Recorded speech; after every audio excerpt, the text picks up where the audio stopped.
Subscribe करें और bell दबाएं ताकि कोई खबर रह न जाए।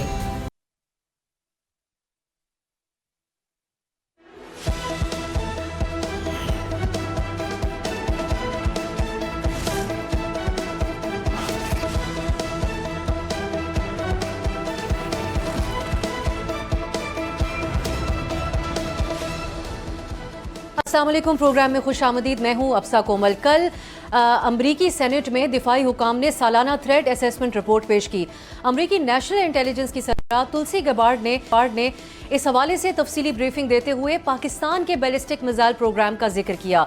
तुलसी गबार्ड ने पाकिस्तान को अमेरिका के हरीफ ममालिक यानी ईरान, चीन, रूस और शिमाली कोरिया की फहरिस्त में खड़ा करते हुए ये दावा किया कि पाकिस्तान समेत ये तमाम ममालिक ऐसे नए जदीद या रिवायती मिसाइल डिलीवरी सिस्टम्स की एक वसी रेंज पर काम कर रहे हैं जिसमें जौहरी और रिवायती पेलोड्स ले जाने की सलाहियत है।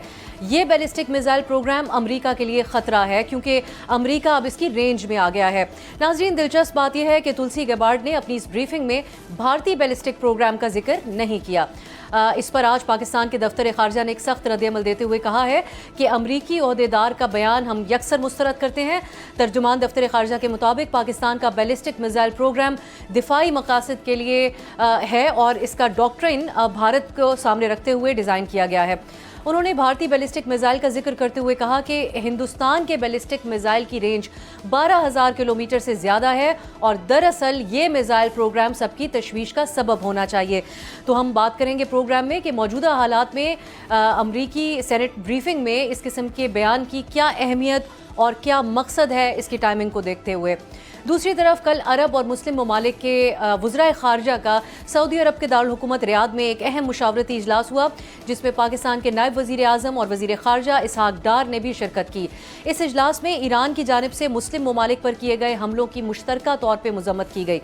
आज इसका मुश्तरका एलामिया भी सामने आया है जिसमें ईरान से ये मुतालबा किया गया है कि वो न सिर्फ मुस्लिम ममालिक पर हमले रोके बल्कि ख़ित्ते में मौजूद अपनी प्रॉक्सीज़ की मदद से भी ऐसे वाक़यात न किए जाएँ और साथ ही ये भी कहा गया कि वरना जवाब देने का हक़ महफूज रखते हैं। ये एक कलेक्टिव रिस्पांस सामने आया है जो मौजूदा सूरत हाल है इस वक्त मशरक़ वुस्ता में और ईरान की जवाबी कार्रवाइयाँ उसके हवाले से। अब नाजरीन, ये जो मुश्तरका एलामिया है इसमें अमेरिका और इसराइल का तो जिक्र नहीं किया गया। अलबत्ता ये एलामिया सामने आने के बाद पाकिस्तान के दफ्तर खारजा ने एक अलग प्रेस रिलीज़ जारी की जो इस मुश्तरका एलामिया से कुछ हद तक हमें मुख्तलिफ नज़र आती है। दफ्तर खारजा के मुताबिक नायब वज़ीर आज़म इसहाक डार ने तमाम बरादर ममालिक और की इलाकाई सालमियत, खुद मुख्तारी और सियासी आज़ादी की हिमायत का इजहार किया और बरादर ममालिक के इलाकों पर होने वाले तमाम हमलों के खात्मे पर जोर दिया। वज़ीर ख़ारजा इसहाक डार ने कहा कि ऐसे किसी भी अमल से गुरेज करना चाहिए जो इलाकाई और आलमी तवानाई सलामती को नुकसान पहुँचा सकता है। सो ये स्टेटमेंट है जो इस इजलास में शामिल होने वाले पाकिस्तान के वज़ीर ख़ारजा का फॉरेन ऑफिस के ज़रिए सामने आया और एक वो मुश्तरका स्टेटमेंट है जो हमने आपके सामने रखा इन मुस्लिम और अरब ममालिक का। सो अब इसके बाद क्या समझा जाए, क्या ईरान को एक फ़ाइनल वार्निंग इन अरब ममालिक की तरफ से दे दी गई है या फिर अब यही अरब ममालिक कशीदगी के खात्मे के लिए अमरीका पर भी दबाव बढ़ाएंगे? इस पर बात करने के लिए हमारे साथ मौजूद हैं साबिक सेक्रेटरी ख़ारजा एजाज़ अहमद चौधरी साहब। एजाज़ साहब, बहुत बहुत शुक्रिया आपके वक्त का। पहले अमेरिका की सेनेट में होने वाली ब्रीफिंग पे हम बात कर लेते हैं जिसमें सालाना जो थ्रेट असेसमेंट रिपोर्ट पेश की गई। हैरानकुन बात यह थी कि जो डायरेक्टर नेशनल इंटेलिजेंस हैं अमेरिका की तुलसी गबार्ड, इसके अलावा भी खबरों में रही हैं वो मुख्तलिफ मौक़ों पर यहाँ, लेकिन पहली बार जब से उन्होंने चार्ज संभाला है पाकिस्तान का उन्होंने जिक्र किया है और जिक्र भी ऐसा कि पाकिस्तान का नाम अमेरिका के रिवायती हरीफों यानी ईरान, नॉर्थ कोरिया, रूस और चीन के साथ लेते हुए उन्होंने कहा कि पाकिस्तान भी उसी फहरिस्त में है जिनसे अमेरिका को ख़तरा है। कैसे देखा जाना चाहिए एजाज़ साहब इस बयान को, एक तो इसकी टाइमिंग के हवाले से और इस हवाले से भी कि जो पाकिस्तान की क़यादत है और जो अमेरिका के सदर हैं उनके दरमियान जो रवाबित हैं पिछले कुछ अरसे के अंदर वो ख़बरों की ज़ीनत रहे और हमने देखा है कि दोनों में कुर्बतें भी बहुत बढ़ी हैं। ऐसे मौके पर ये ब्रीफिंग दी जाना थ्रेट असेसमेंट के हवाले से कैसे देखा जाना चाहिए इसको? मेरा तो ये ख्याल है कि तुलसी गबार्ड साहिबा ने जो रिपोर्ट और पेश की है वो उन्होंने बदयानती पे मबनी की है। उनको हकीकत दिखानी चाहिए थी अमेरिका की कांग्रेस को, अमेरिका के सदर को और अमेरिका की अवाम को। हकीकत ये है कि उनको तमाम उन ममालिक का जिक्र करना चाहिए था जो ये अहलियत रखते हैं कि जिनके मिसाइल अमेरिका तक पहुंच सकते हैं और उसमें पाकिस्तान शामिल नहीं होना चाहिए था, क्योंकि पाकिस्तान के जो मिसाइल हैं वो आपको पता ही है कि सिर्फ और सिर्फ मशरक़ से होने वाली जहारियत के मुकाबला करने के लिए हैं। इसलिए पाकिस्तान ने उसकी जो रेंज है वो भी बड़ी कम रखी है, और हमारे कभी ने जाहिर भी नहीं किया, कभी ख्वाहिश या कभी उसका तज़किरा भी नहीं किया कि मगरिब की तरफ कोई ऐसा हमें इसकी ज़रूरत पड़ेगी। तो चुनांचे मेरे ख्याल में पाकिस्तान का नाम तो उसमें बनता ही नहीं था। दूसरा ये है कि भारत का नाम क्यों नहीं शामिल किया हुआ था। भारत के पास तो अग्नि 5 जो है वो 5000 से 8000 किलोमीटर तक जा सकता है, न्यूक्लियर कैपेबल है, इंटर कॉन्टिनेंटल बैलिस्टिक मिसाइल है, उसका क्यों नहीं शामिल किया था उन्होंने। तो मेरे ख्याल में ये अच्छा, मैंने गूगल किया देखने के लिए कि भाई ये क्यों नहीं किया शामिल, तो उसमें लिखा कि जी भारत स्ट्रेटेजिक पार्टनर है। भाई आजकल तो जिस तरीके से अलाइनमेंट शिफ्ट हो रही हैं, क्या पता चलता है कि कौन किसका पार्टनर है। तो आप ये मेरे ख्याल में उनको हकीकत बतानी चाहिए थी, अपनी आवाम को भी और अपनी सरकार को भी। अच्छा, एजाज साहब, दफ्तर खारजा ने भी इस बात का जिक्र किया और मुख्तसरन ये बात भी की कि पाकिस्तान का जो प्रोग्राम है वो हमारे दिफाई मकासद को सामने रखते हुए तश्कील दिया गया है। अब इस पर अगर आप रोशनी डालिए कि पाकिस्तान की साल से डिक्लेयर्ड पॉलिसी क्या है इस हवाले से। हमारी डिक्लेयर पॉलिसी ये है कि हमें मशरिक से चूँकि जारियत होती रही है, हमारा एटमी प्रोग्राम, हमारा मिसाइल प्रोग्राम उस जारियत को रोकने के लिए है। तो चुनांचे आपको पता है कि हमारे जो मिसाइल की जो रेंज है वो शाहीन 3 की मैक्सिमम रेंज है 2750 किलोमीटर। वो किसी सूरत भी अमेरिका तक नहीं पहुंच सकता, ना हमारे वो अहदाफ में शामिल है। तो हमारी पोजीशन बड़ी वाज़ेह है कि ये सिर्फ और सिर्फ जारियत को रोकने के लिए, और ज़्यादातर वो जारियत का इस्तेमाल जो है वो हमारे मशरिक से हुआ है, इसलिए उसके खिलाफ है। हमारा पूरा एटमी प्रोग्राम भी भारत के साथ से मुतालिक है, क्योंकि वहीं से हम जारियत को रोकना चाहते हैं। तो इसमें कोई शक नहीं है। दूसरा ये कि ये जो तुलसी गैबर्ट साहिबा हैं ये प्रैक्टिसिंग हिंदू हैं, तो चले जो भी मर्जी इनका फेथ हो, इनके अपनी जो असेसमेंट्स के ऊपर उसको असरअंदाज नहीं होना चाहिए। साहब, क्या इस बयान को अमेरिका की साबिका पॉलिसी का तसलसल भी समझा जाए? बाइडन इंतज़ामिया की तरफ से जो फैसले किए गए थे उस हवाले से पाबंदियां लगाई गई थी, उसी की कंटिन्यूएशन है, या इसकी टाइमिंग के हवाले से इसकी सिंबॉलिक इंपॉर्टेंस को भी देखा जाए, क्योंकि इसी किस्म के इल्ज़ामात की बुनियाद पर ईरान पर हमला किया गया है। सो आज तुलसी गबार्ड जो बात कर रही हैं, पाकिस्तान का फॉरेन ऑफिस भी उनको एज ए इंडिविजुअल एड्रेस कर रहा है, लेकिन क्या वो इनफरादी हैसियत में कर रही हैं, या ये अब आइंदा दिनों में अमेरिका की स्टेट पॉलिसी का एक हिस्सा भी होगा? नहीं, अमेरिकी पॉलिसी अरसे से ये रही है कि पाकिस्तान के मिसाइल प्रोग्राम को ज़रा एक हद के अंदर रखा जाए। तो हमने तो हद के अंदर ही, हमारा कौन सा अमेरिका के साथ लेना देना है। अगर कल को इसको हम स्ट्रेच कर लें और फ़र्ज़ किया ये अमेरिका कहे कि नहीं जी ये इसराइल को भी नुकसान पहुंचा सकते, इसराइल भी उस रेंज से बहुत बाहर है। तो वैसे भी हमने कभी ये जाहिर नहीं किया कि भाई हमने किसी और मुल्क के ख़िलाफ़ कोई ये जारियत के लिए इस्तेमाल करना है, हमारे दिफा के लिए। और मशरिक से ही चूँकि जारियत हुई है तो हमने उसका दिफा करना है। अगर मगरिब से कभी होती है तो फिर हम उसको देख लेंगे, लेकिन हम अपना दिफा करना चाहते हैं।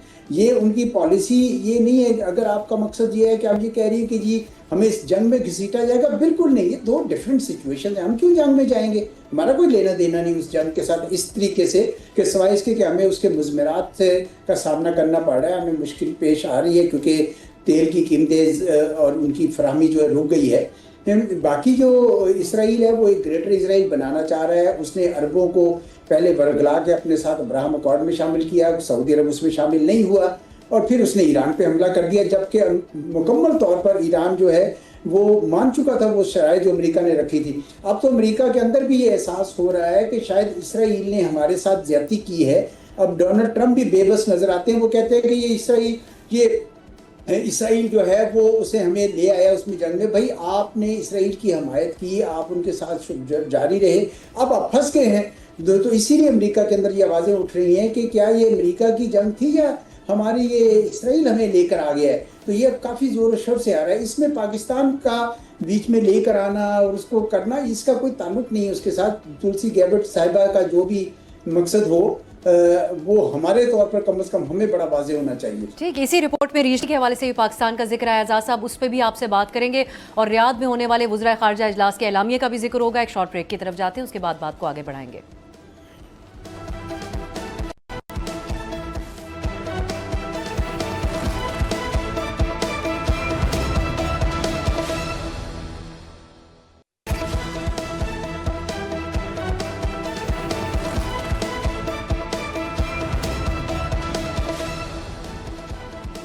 ब्रेक के बाद खुशामदीद। कल अमेरिका की सेनेट में ब्रीफिंग के दौरान अमेरिकी डायरेक्टर नेशनल इंटेलिजेंस ने पाकिस्तान के हवाले से जो दावे किए उसको पाकिस्तान के फॉरेन ऑफिस ने यकसर मुस्तरद कर दिया। इस पर हम एजाज चौधरी साहब से बात करें। एजाज साहब, एक और हवाले से भी जिक्र आया पाकिस्तान का, जहां रीजनल स्टेबिलिटी की बात हुई। उसमें हवाला ये दिया गया कि पाक भारत ताल्लुकात के हवाले से कि इनके दरमियान न्यूक्लियर जंग का खतरा है। पाक अफगान कशीदगी का भी तस्करा हुआ और एक और दिलचस्प बात ये थी कि यहाँ पर मुल्क का नाम तो नहीं लिया गया, लेकिन साउथ एशिया में दहशतगर्द ग्रुपों की प्रेजेंस का भी तस्करा हुआ है। इससे क्या मुराद ली जाए? देखिए, अभी हाल ही में अमेरिका की अपनी एक रिपोर्ट थी जो स्टेट डिपार्टमेंट के को भी दी गई, कांग्रेस को भी दी गई, प्रेसिडेंट को भी। वो एक कमीशन है जिसने इंटरनेशनल रिलीजियस फ्रीडम है, उसमें उसने कहा है कि ये जो रॉ है और आरएसएस है, ये दहशतगर्द तंजीमें, इनके ऊपर आपको बैन भी करना चाहिए और अमेरिका में इनकी एंट्री भी बंद करनी चाहिए, इनके असासे भी मुंजमद करने चाहिए। तो अगर तो उनका इशारा उनकी तरफ है तो फिर वो खुद ही निपट लें उससे। पाकिस्तान ने तो कोई इस किस्म के अब नॉन स्टेट एक्टर्स की किसी किस्म की पाकिस्तान में कोई गुंजाइश नहीं है। हमने तो कोई इस किस्म का रहने भी नहीं देते हैं। हाँ, अफगानिस्तान में बहुत हैं, वो आप देख रहे हैं कि टीटीपी है, बल्कि टीटीए खुद भी हुकूमत कम और एक नॉन स्टेट एक्टर की तरह बिहेव कर रहा है और टीटीपी के जरिए पाकिस्तान के अंदर दहशतगर्दी की गई है, जिससे अब हम निमटने की कोशिश कर रहे हैं। तो इंस्टेबिलिटी तो वो सही कह रही है कि जनूबी एशिया में है, क्योंकि पॉलिसी है वो भी कोई इस्तेहकाम नहीं आने दे रही और अफगानिस्तान की पॉलिसी भी इस्तेहकाम नहीं आने दे रही। पाकिस्तान अलबत्ता पूरी कोशिश कर रहा है कि इस इलाके में इस्तेहकाम हो। ठीक है, हुए ईरान जंग के हवाले से हम बात करेंगे। अहम डेवलपमेंट ये हुई कि रियाद में मुस्लिम और अरब ममालिक के वज़ीर ख़ारजा का इजलास हुआ, जिसका आज मुश्तरका एलामिया सामने आ चुका है। मुश्तरका तौर पे ईरानी हमलों की मज़म्मत की गई है जो मुस्लिम और अरब मुल्कों में उन्होंने रद्द-ए-अमल के तौर पर दिए, और साथ ये भी कहा गया है कि जवाब देने का हक़ महफूज रखते हैं। लेकिन इस एलामिये में एजाज साहब, इसराइल और अमरीका का कोई जिक्र नहीं किया गया है। कैसे देखते हैं आप मुस्लिम और अरब ममालिक के इस रद्द-ए-अमल को? देखिए, मेरा ये अपना ख्याल है कि ईरान की जो भी हिकमत अमली हो उसमें उनको सऊदी अरब पे हमला नहीं करना चाहिए था। उसकी बुनियादी वजह यह है कि सऊदी अरब और ईरान के दरमियान चीन की वसातत से बड़ी अच्छी एक यानी नॉर्मलाइजेशन हो चुकी थी और दोनों ने आपस में सफारत खाने भी सेट कर दिए थे, वो पुरानी सारी रंजिशें ख़त्म कर दी थी। तो अब उनके ऊपर हमला करने का कोई जवाज़ बनता नहीं था। इसीलिए पाकिस्तान ने, जिसका एग्रीमेंट है सऊदी अरब के साथ, हमने कोशिश की है दोनों के मुल्कों के दरमियान अमन हो सके। पाकिस्तान ने ईरान से भी बात की है, सऊदी अरब से भी बात की है, एक दूसरे को एश्योरेंस देने की बात की गई है। अच्छा, अमेरिका वो कहते हैं कि अमरीकी अड्डे से नहीं होना चाहिए हमला, तो भाई इस वक्त तो सऊदी अरब में जो अमरीकी अड्डा है वहाँ से तो सारे अमरीकी गायब हो चुके हैं, जा चुके हैं वो सारे के सारे। तो इस वजह से मैं कहता हूँ कि ये तो कम अज़ कम नहीं ठीक है। वो बाकी कुछ रियासतें ऐसी हैं जिनके अंदर वो ये कहते हैं कि उन लोगों ने जो है वो कई हाइड आउट्स में हैं अमरीकी, जहाँ से कर रहे हैं, तो जो उनकी मालूमात है उसके मुताबिक वो कर रहे हैं। लेकिन सऊदी अरब के मुताबिक तो ये वाज़ेह था। फिर सऊदी अरब तो अब्राहम अकॉर्ड में भी शामिल हुआ, उसकी फ़लस्तीन के ऊपर बड़ी ज़बरदस्त एक पोजीशन है कि 2 स्टेट्स होनी चाहिए।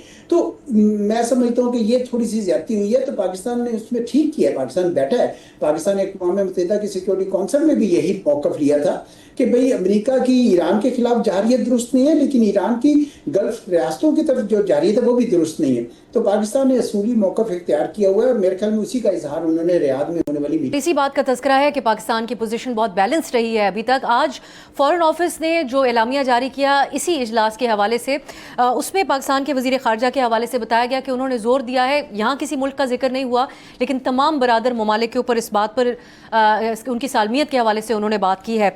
तो आप समझते हैं एजाज साहब, ये जिस हम बैलेंस्ड पोजीशन की बात कर रहे हैं, पाकिस्तान इसको कायम रख सकेगा या ये जंग आगे बढ़ती है तो कोई वाज़ेह पोजीशन लेनी पड़ेगी? नहीं, देखिए, बात है ना कि हम साइड तो ले रहे हैं, हक की साइड ले रहे हैं ना। पाकिस्तान क्या कह रहा है? पाकिस्तान ये कह रहा है कि जी वहाँ पे खित्ते में अमन होना चाहिए।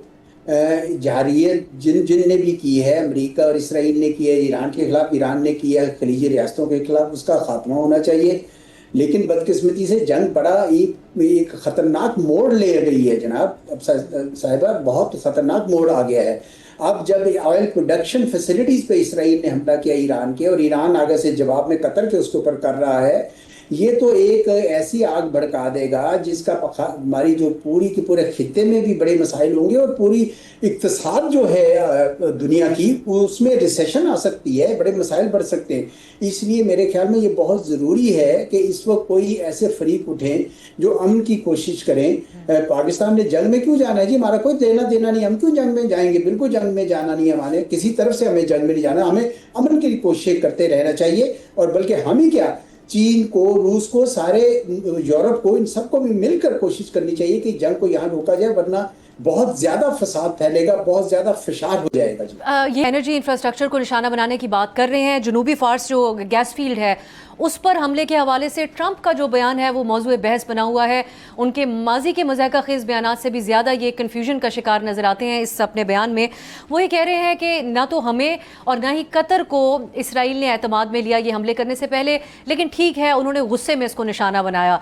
सो ये इस किस्म की कन्फ्यूजन या कोऑर्डिनेशन का फुकदान होना क्या मज़ीद ख़तरनाक बनाता है सिचुएशन को, या फिर आप समझते हैं कि अंदरूनी तौर पर मिलकर ये प्लान किया गया होगा अमरीका और इसराइल की तरफ से?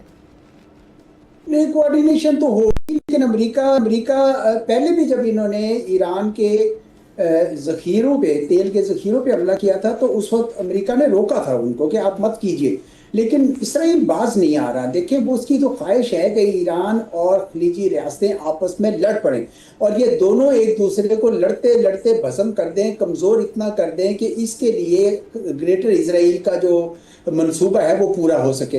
अब अमेरिका शायद उसके अंदर किस हद तक शामिल है ये तो नहीं कह सकते, लेकिन अमेरिका की आशीर्वाद बहरहाल इसराइल को है। अगर इसराइल उनसे पूछे बगैर ये कर रहा है तो फिर अमेरिका पे ये बनता है कि वो जाके उनसे कहें कि जनाब आप ये क्या काम कर रहे हैं, आप क्यों इस किस्म के शोले बढ़ा रहे हैं, जबकि अमेरिका के अपने इत्तेहादी जिन्होंने अमेरिका पे इतना ज़्यादा एतबार किया कि उनको अपने इलाके में अड्डे बनाने दे दिए आपने, वो अब अमेरिका की क्या एतबार रह जाएगा उनके सामने? तो अमेरिका के ऊपर बनता तो है कि वो इसराइल को जाके रोके इस बात से। आखिर सब ईरान के हवाले से कि अब आपको क्या पोजीशन नजर आती है जब उनकी मरकजी क़यादत को शहीद कर दिया गया, एनर्जी इंफ्रास्ट्रक्चर के ऊपर इस किस्म के हमले किए जा रहे हैं, कब तक आप समझते हैं कि वो लड़ सकते हैं, या फिर अगर ममालिक किरदार अदा करते हैं तो ईरान को भी लचक दिखानी होगी ताकि मुज़ाकरात का कोई रास्ता बन सके? और दूसरी तरफ बज़ाहिर नज़र आता है कि सदर ट्रंप भी एक सेफ एग्जिट चाहते हैं ताकि उनको फेस सेविंग मिल जाए और वो इस जंग से जान छुड़ा सकें। सो ईरान के हवाले से अब आप क्या देखते हैं, उनकी पॉलिसी किस तरफ जानी चाहिए?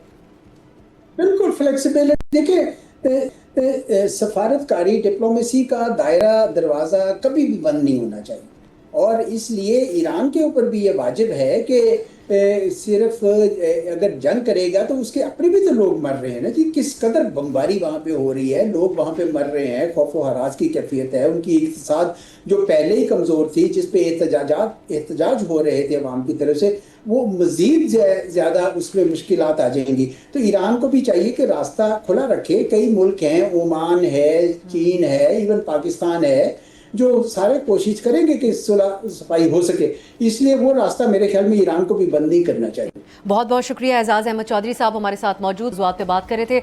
नाजरीन एक ब्रेक की तरफ जाते हैं। आबनाए हुर्मुज़ की बंदिश से मर्चेंट नेवी पे किस किस्म के असरात हुए हैं, इस पे एक्सपर्ट ओपिनियन जानेंगे एक शॉर्ट ब्रेक के बाद।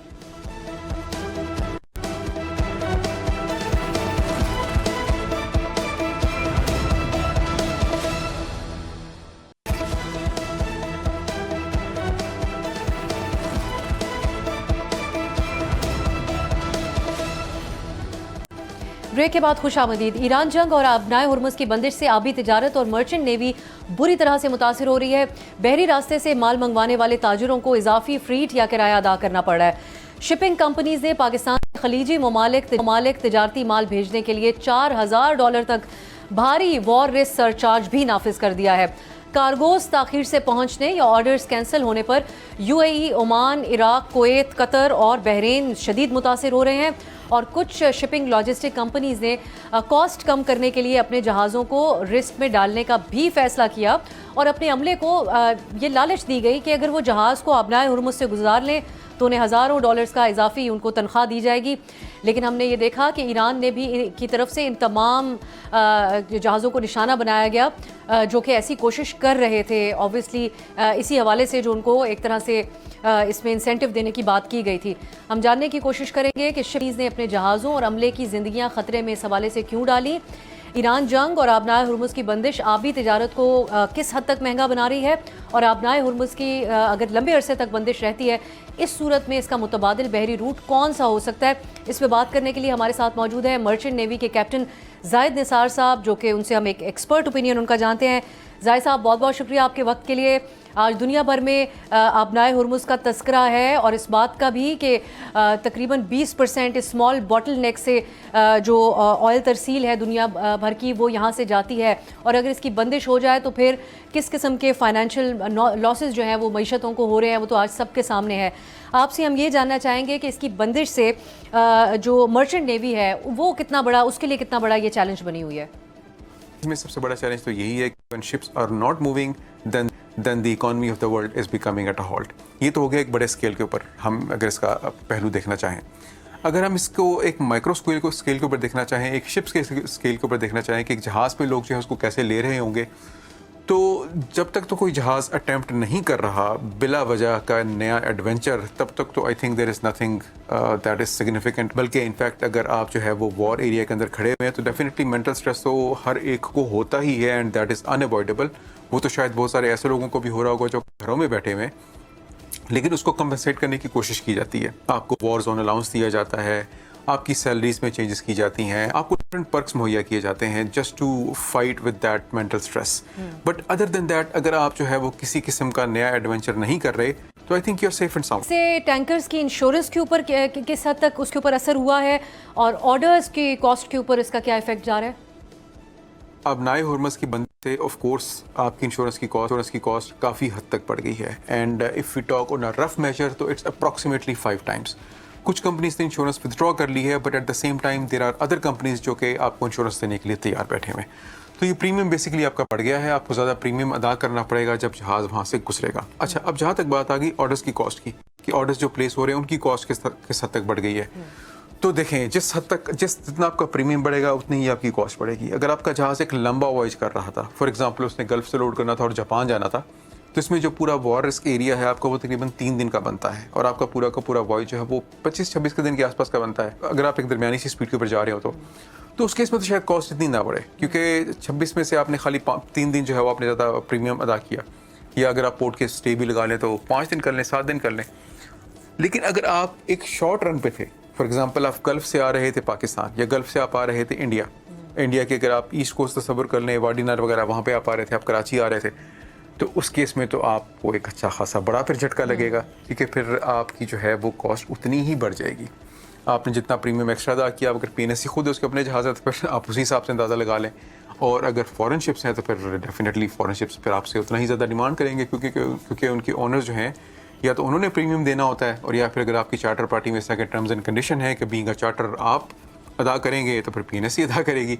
सो of course the cost have increased, but problem जो है ना वो सारी की सारी वो कॉस्ट से, इंश्योरेंस से, इन सब से कहीं बड़ी है। तो अब ये भी बताइएगा कि ईरान की तरफ से क्योंकि बड़ी वाज़ेह वार्निंग्स थी, इसके बावजूद मालबरदार जहाज़ ये रिस्क क्यों लेते रहे यहाँ से गुजरने का?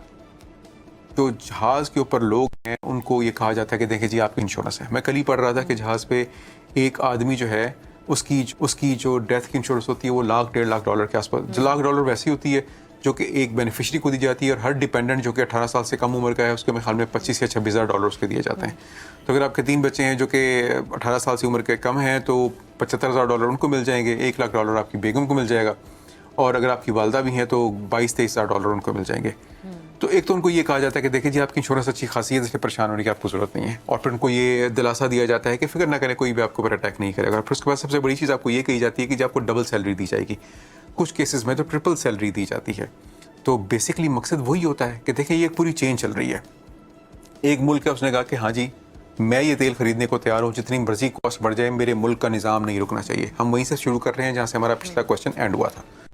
ये बात पहुंची ओनर तक, ओनर ने कहा ठीक है जी मुझे आप इतने पैसे देंगे, मैं अपना जहाज़ गुजार लूँगा। कंट्री ने कहा जी ठीक है हम देने का तैयार हैं, आप अपना जहाज़ गुजारें। मैं आपको बिल्कुल एक आसान अल्फाज में बता रहा हूँ, ये चीज़ें इतनी आसान होती नहीं है वैसे, लेकिन I am just telling you in a very simplified manner.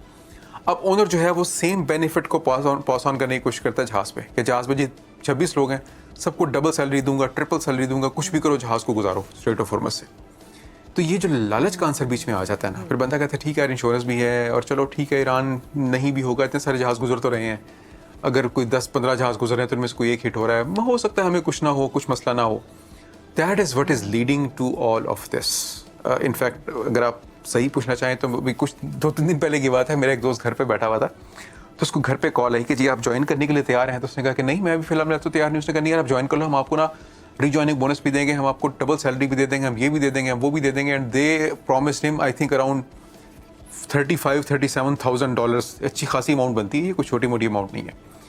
तो उसने कहा कि यार आप मुझे इतना ज़्यादा पे क्यों कर रहे हैं, ऐसी कौन सी इमरजेंसी आ गई. उन्होंने कहा जी हमने जहाज़ को गुजारना है हुर्मस से, और जहाज़ पर जो मौजूदा कप्तान साहब है वो जहाज़ हुर्मस से गुजरने को तैयार नहीं है. तो उसने कहा भाई अगर वो तैयार नहीं है तो मैं क्यों तैयार हो जाऊँ. तो you are understanding the point. लेकिन एट द सेम टाइम कोई ना कोई ऐसा बंदा होगा जो कि इतनी सैलरी भी मान जाएगा. And that is why the ships are doing it. क्योंकि at the end of the day वही बात आपकी कि प्रीमियम तो इंश्योरेंस का बढ़ गया है, लेकिन जहाज़ की इंश्योरेंस तो है ना. ओनर को कोई रिस्क नहीं है, उसको जहाज़ के पैसे मिल जाएंगे, वो दूसरा जहाज़ ले लेगा, उसको क्या मसला है. जो कार्गो है वो भी इंश्योर्ड होता है, ज़्यादा महंगा ही सही पर इंश्योर्ड तो है ऑलरेडी. ठीक है, तो अब उसके बाद जो ख़रीदार है उसने भी कार्गो इंश्योर करवाया हुआ होता है, तो उसको भी इंश्योरेंस के पैसे मिल जाएंगे. क्रू जो है, क्रू को बस खाली ये है कि अगर वो जान से गए तो पीछे फैमिली को इंश्योरेंस उनकी मिल जाएगी, बाकी उनकी कोई इंश्योरेंस नहीं होती. ये इंसानी नफ्सियात का पहलू है जहाँ पर लालच में इंसान अपनी जान की भी परवाह नहीं करता, अपनी जान को भी ख़तरे में डालता है. हालांकि इंसानी जान और अपनी बिलखुसूस जान का तहफ़्फ़ुज़ जो है वो एक अवलीन फरीज़े में भी शामिल है. अब जाहिद साहब ये भी बताइएगा कि जो मुतबादिल रूट से कंपनी सामान बुक करवा रही हैं उनको तकरीबन कितना इजाफी चार्ज अब उसके ऊपर पड़ रहा है. This is actually the point कि गल्फ़ के लिए मुतबादिल रास्ता तो कोई है ही नहीं. ये इस गल्फ़ का, पर्शियन गल्फ़ का सबसे बड़ा वीक पॉइंट ही ये है. इसको इसीलिए वीक पॉइंट नहीं बल्कि चोक पॉइंट कहा जाता है कि बाकी अगर किसी चीज़ को बंद किया जाए, किसी जगह को बंद किया जाए तो कोई मुतबादिल रास्ता बन जाता है. गल्फ़ का तो है ही नहीं. इसका तो रास्ता ये एक है ना कि अब आपने एक्सपोर्ट करनी है कहाँ से. आपने एक्सपोर्ट करनी है दास आइलैंड से, खर्ग आइलैंड से, आपने एक्सपोर्ट करनी है कुवैत से, बहरीन से, कतर से. वो तो सब के सब गल्फ़ के अंदर है. इसका तो एक ही रास्ता है, वो है हुर्मस, वो बंद है. तो हाँ हम ये कह सकते हैं कि देखें अब अगर आपको कहीं और से कार्गो बुक कराना पड़ेगा, आपको अफ्रीका से कराना पड़ता है तो आपको एक तो रास्ता भी ऑफ कोर्स लंबा पड़ेगा, आपको साउथ अमेरिका से करवाना पड़ेगा तो भी रास्ता लंबा पड़ेगा, अमेरिका से आप लेके आएंगे तो भी आपको रास्ता लंबा पड़ेगा. फिर उसका बात है तेल भी आपको महंगा पड़ रहा होगा, क्योंकि एक होती है आपकी लगातार जो चार्टरिंग की जाती है और एक होती है स्पॉट चार्टरिंग. स्पॉट चार्टरिंग का मतलब ये है कि हमें फ़ौरन चाहिए, कुछ भी करके हमें दे दो. तो फिर वो वही बात है कि जब आप स्पॉट चार्टरिंग करते हैं तो फिर आपको पैसे ज़्यादा देने पड़ते हैं, लेकिन वो तो फिर महीनों की कहानी हो जाती है ना. लेकिन मुतबादिल रास्ते का बेसिकली वर्ड हम तब यूज़ करते हैं कि जब एक ही चीज़ को आप दो डिफरेंट रास्तों से एक्सेस कर सकें. तो पर्शियन गल्फ़ का या अरेबियन गल्फ़ आप इसको कहें तो इसका मुतबादिल रास्ता कोई भी नहीं है.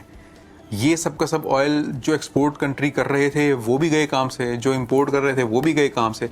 इस वक्त एक स्टेलमेट हुआ हुआ है कि ना कहीं से इंपोर्ट हो रही है ना एक्सपोर्ट हो रही है. कुछ जहाज जो बस निकलने में और आने में कामयाब हो रहे हैं. और बाबुल मंजो रास्ता है वो भी अगर मुतासिर होता है तो उसके क्या इफेक्ट्स होंगे फिर. To be fair and to be honest, Hormuz was the biggest choke point. तकरीबन 25% ऑयल, 35% के आसपास आपकी एलएनजी.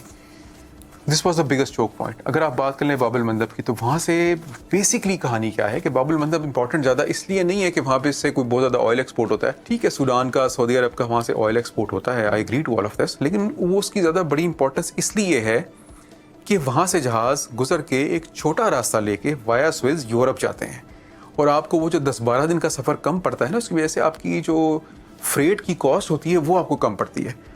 उससे ऑयल का ताल्लुक है ज़रूर लेकिन कोई बहुत बड़ा नहीं है. वहाँ पे दुनिया की जो मेजर ट्रैफिक है वो सिर्फ और सिर्फ इसलिए आती है कि उनको via south of Cape Town ना जाना पड़े. वो शॉर्टकट से गुजरें और सीधा यूरोप पहुँच जाएँ, जल्दी पहुँच जाएँ, आपको फ्रेट कम देना पड़े और जो फ्रेट यूरोप में लोग बैठे हैं उनको सामान सस्ता मिल जाए और अच्छा मिल जाए और जल्दी मिल जाए. तो वो डिले आता है क्योंकि अनलाइक स्ट्रेट ऑफ हुर्मस अगर बाबुल मंदब बंद हो भी जाए तो आपके पास दूसरा रास्ता मौजूद है. आप via Cape of Good Hope जाते हैं. हम खुद भी जाते रहे हैं, हम अभी पिछले वॉज में भी होके आए हैं via Cape of Good Hope, क्योंकि ऑल्टरनेट रास्ता आपके पास अवेलेबल है. अगर आपकी प्रेफरेंस है कि ठीक है जी आप लंबा रास्ता ले लें, आप 10-12 दिन ज़्यादा खर्च कर लें, आप गुजर जाएँ केप ऑफ गुड होप से, तो इससे शिपिंग की मुतासिर सिर्फ इतनी ही होती है कि आपकी कॉस्ट बढ़ जाती है. दूसरी चीज़, अब आप ये कहेंगे कि सऊदी अरब के एक तरफ आ गई पर्शियन गल्फ और अरेबियन गल्फ, वो ऑलरेडी बंद चल रही है, स्ट्रेट ऑफ हुर्मस बंद हुई पड़ी है, बाबुल मंदब भी बंद हो जाएगा तो क्या सऊदी अरब का ट्रेड मुतासिर नहीं होगा? यस, मुतासिर होगा, लेकिन याम्बू की पोर्ट से बेसिकली जो ज़्यादा एक्सपोर्ट्स की जाती हैं वो की जाती हैं यूरोप के लिए. ठीक है, तो वो तो आपका स्विस का रास्ता फिर भी खुला हुआ है, बाबल मंदब बंद हो गया तो क्या हुआ, आपके ज़्यादा एक्सपोर्ट जो उस तरफ जानी है वो तो फिर भी होती रहेगी। सूडान अलबत्ता ज़्यादा मुतासिर होगा, क्योंकि सूडान उन कंट्रीज़ में है कि जिनकी एक्सपोर्ट ज़्यादातर जो जा रही होती है वो चाइना, मलेशिया, इंडोनेशिया, इवन शायद एक आधा हमने इंडिया में भी डिस्चार्ज किया था, ज़्यादातर हमने चाइना में डिस्चार्ज किया था।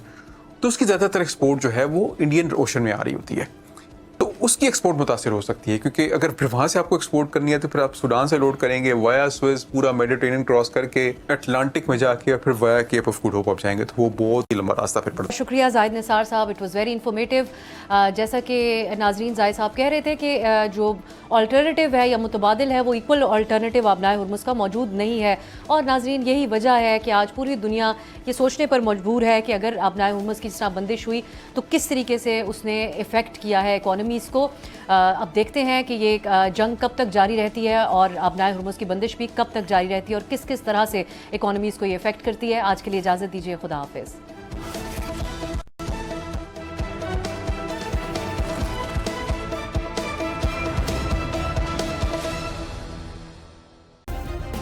सब्सक्राइब करें और बेल दबाएं ताकि कोई खबर रह न जाए।